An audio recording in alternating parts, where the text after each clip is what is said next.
আমিনগাঁৱৰ আশ্ৰয় শিবিৰত ৰাজ্যিক বিজেপিৰ অনুসূচিত জাতি মৰ্চাৰ উপসভাপতি প্ৰকাশ দাসৰ সাহায্য বিতৰণ। ৰাজ্যত ধাৰাবাহিকভাৱে হৈ থকা মুষলধাৰ বৰষুণৰ ফলত ঠায়ে ঠায়ে সৃষ্টি হৈছে কৃত্ৰিম বানৰ।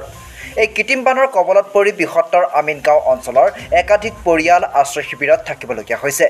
আমিনগাঁও হাইস্কুল, আমিনগাঁও বেংগলী প্ৰাথমিক বিদ্যালয় আৰু শৰাইঘাট উচ্চতৰ মাধ্যমিক বিদ্যালয়ত প্ৰায় ১৫০ শতাধিক পৰিয়ালে আশ্ৰয় লৈ আছে। আমিনগাঁৱৰ নামনিজলা, শ্ৰীনাথপতি, কালিবাৰী, দয়াননগৰ আদি অঞ্চলৰ পৰিয়ালসমূহে বিগত কেইবাদিনো ধৰি কৃত্ৰিম বানত ডুবি আছিল।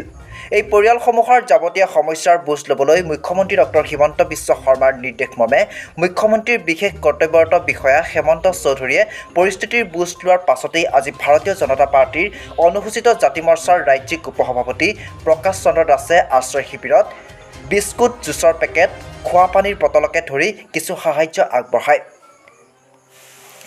সাহায্য বিতৰণ কাৰ্যসূচীত উপস্থিত থাকে শুৱালকুছি মণ্ডল বিজেপিৰ OBC মৰ্চাৰ সম্পাদক সুজাই সাহা, লাচিতগড় পঞ্চায়তৰ প্ৰাক্তন সভাপতি প্ৰদীপ দাস, বিপিন দাস, কমল দাস, ৰিংকু দাস, লাচিতগড় গাঁও পঞ্চায়তৰ প্ৰাক্তন আঞ্চলিক সদস্য তৰালী দাস, দীপক পাঠক, অনুপ মেধি, দীপ শৰ্মা, প্ৰদীপ কৰ, ৰমেন দাসকে ধৰি অঞ্চলটোৰ বিজেপিৰ কাৰ্যকৰ্তাসকল। এই সাহায্য আগবঢ়াই বিজেপি নেতা প্ৰকাশ চন্দ্ৰ দাসে কয় যে অসমৰ মুখ্যমন্ত্ৰী ডক্টৰ হিমন্ত বিশ্ব শৰ্মাৰ নিৰ্দেশত প্ৰশাসনে কৃত্ৰিম বানৰ সমস্যাৰ সমাধানৰ বাবে ইতিমধ্যেই যাৱতীয় ব্যৱস্থা গ্ৰহণ কৰা বুলিও উল্লেখ কৰাৰ লগতে অতি কম দিনৰ ভিতৰতেই এই সমস্যাৰ সমাধান হৈ উঠিব বুলিও মন্তব্য কৰে। শিবিৰত আশ্ৰয় লোৱা পৰিয়ালসকলৰ বুজ ল'লোঁ আৰু কিছু সাহায্য তেখেতসকলক সহায় কৰি দিয়াৰ কাৰণে লৈ আহিছিলোঁ। তেখেতসকলক সাহায্য প্ৰদান কৰিলোঁ আৰু এই পৰিয়ালসমূহৰ যি ঘৰৰ এৰি আজি ইয়াত আশ্ৰয় শিবিৰত থাকিব লগা হৈছে, ইতিমধ্যে মাননীয় মুখ্যমন্ত্ৰীয়ে যিটো পানীৰ যিটো ওলাই যোৱাৰ ব্যৱস্থা ইতিমধ্যে নিৰ্দেশ দি ইয়াৰ কাম আৰম্ভ কৰিছে।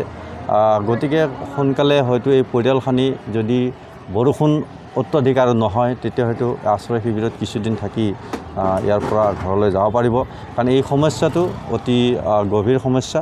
এই সমস্যা যদি এনেধৰণে বৰষুণ দি থাকে পৰিয়ালসকলৰ যথেষ্ট ইয়াত অসুবিধা হ'ব। গতিকে সকলো ক্ষেত্ৰতে ইতিমধ্যে প্ৰশাসনেও ইয়াত ব্যৱস্থা গ্ৰহণ কৰিছে।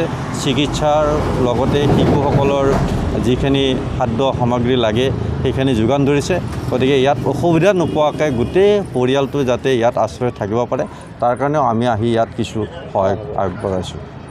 সমষ্টিৰ অন্তৰ্গত আমিনগাঁও যিখিনি গাঁও আছে প্লাছ আমাৰ জালুকবাৰী সমষ্টিৰ যিখিনি গাঁও, প্ৰতিটো গাঁৱতে কৃত্ৰিম বানপানীৰ বৰষুণ আজি 10 দিন ধৰি নেৰানেপেৰা বৰষুণ দিয়াৰ ফলত প্ৰতিজন মানুহৰ বহুত অসুবিধা হৈছে। মানুহৰ ঘৰৰ বিচনালৈকে পানী গৈছে, বহুত অসুবিধা। আমাৰ ইয়াৰে লোকেল অথৰিটি, আমাৰ পঞ্চায়তৰ সভাপতি মাননীয় প্ৰদীপ দাস ডাঙৰীয়া, তাৰপিছত আজি আহি উপস্থিত হৈছে আমাৰ ভাৰতীয় জনতা পাৰ্টি SC মৰ্চাৰ উপসভাপতি, তেওঁ আহি মানুহখিনিৰ খবৰৰ বুজ ল'লে আৰু তেওঁলোকে লাগি আছে।